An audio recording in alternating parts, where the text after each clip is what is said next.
Good afternoon. This is Keith Brown in Moultrie, Georgia with Commodity Consulting with some commodity commentary from Monday. It's about 2:20 Eastern Time.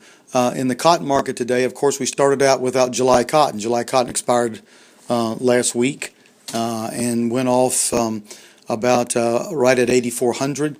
The new crop came on actually higher, but then we've been coming down all of last week, and today we were ever so muted in our trading. December cotton went off Friday at 85.08. The last trade I'm showing now is 85.06, so just a little two-tick difference as the market, I think, is just marking time as it goes into the month of August, and we see what kind of weather and growing conditions the northern hemisphere, that is to say India, China, Pakistan, and the United States, see how those crops do indeed fare. Now, we know last Thursday USDA came out with a very negative carryout number. That's to say the global supply. They raised it another 2 million bales, taking us from 92 up to 94 or so million bales of cotton, allegedly in global warehouses. Although I don't know much of that cotton's in the United States, although even there they did raise us a little bit. The Indian crops allegedly off to a good start. They had those early monsoonal rains. And so their cotton sowings have really improved tremendously.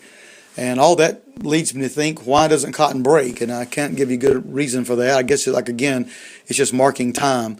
And certainly so are the grains. We opened lower last night in the grains, although the beans made their way back up. Corn did not. September corn trading went out around 5.36 today. That was down almost 8 cents. And again, I think it's biding its time. The next 3 to 4 weeks, very crucial for corn development in the Midwest. Right now, we do, and believe it or not, despite all the rain, we do have big pockets of dry areas out there in western Nebraska, some parts of Iowa, Missouri, and some other states are really needing some rain. And of course, the weather forecast was calling for no rain for some of those areas. That's one reason they pumped up so strong on Thursday, but then we saw profit taken on Friday. At any rate, I guess the weather, generally speaking, for now is kind of benign, but we still can't rule out the market getting some type of trouble and trying to go up again. Beans, however, today did rally. There's a lot of talk that 10% of the soybean acres are going to be double crop this year, and I'm not so sure, given the wetness of the southeast and the delta and the poor wheat harvest.